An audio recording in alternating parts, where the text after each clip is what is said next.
আসসালামু আলাইকুম। আজকে আমি কাঁচা আমের ভীষণ সুস্বাদু করে মাখা সন্দেশ বানিয়ে দেখাবো। প্রথমে এখানে আমি ছানা নিয়েছি, 1/2 লিটার দুধের ছানা কেটে আমি ভালো করে মথে নিব। তারপরে চুলায় প্যান বসিয়ে দিয়ে দিচ্ছি লিকুইড দুধ 1/2 লিটার, আর দিয়ে দিচ্ছি এলাচের গুঁড়া সামান্য পরিমাণে, আর চিনি দিয়ে দিচ্ছি 1/2 কাপ। এখন আমি ভালো করে নেড়েচেড়ে ঘন করে নিব। তারপরে দিয়ে দিচ্ছি ঘি 1 চামচ। এখানে আমি ছানা দিয়ে দিলাম।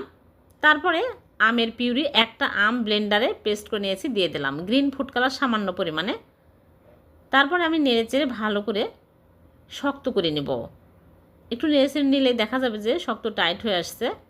এরকম হলেই চুলা থেকে নামে একটা মোল্ডে ঘি ব্রাশ করে নিয়েছি, ফয়েল পেপারের উপরে ঢেলে নিচ্ছি, নিয়ে চেপে চেপে সমান করে নর্মাল ফ্রিজে রেখে দিব ঠান্ডা পর্যন্ত। ঠান্ডা হলে বের করে কেটে আপনাদেরকে দেখাচ্ছি। হয়ে গেল ভীষণ সুস্বাদু কাঁচা আমের মাখা সন্দেশ। এভাবে বানিয়ে দেখবেন, খেতে কিন্তু দারুণ মজার হয়, টক মিষ্টি, খুবই মজার। ভিডিওটি ভালো লাগলে লাইক কমেন্ট শেয়ার করে দেবেন। বড় ভিডিও দেখতে চাইলে চ্যানেলে দেওয়া আছে, দেখে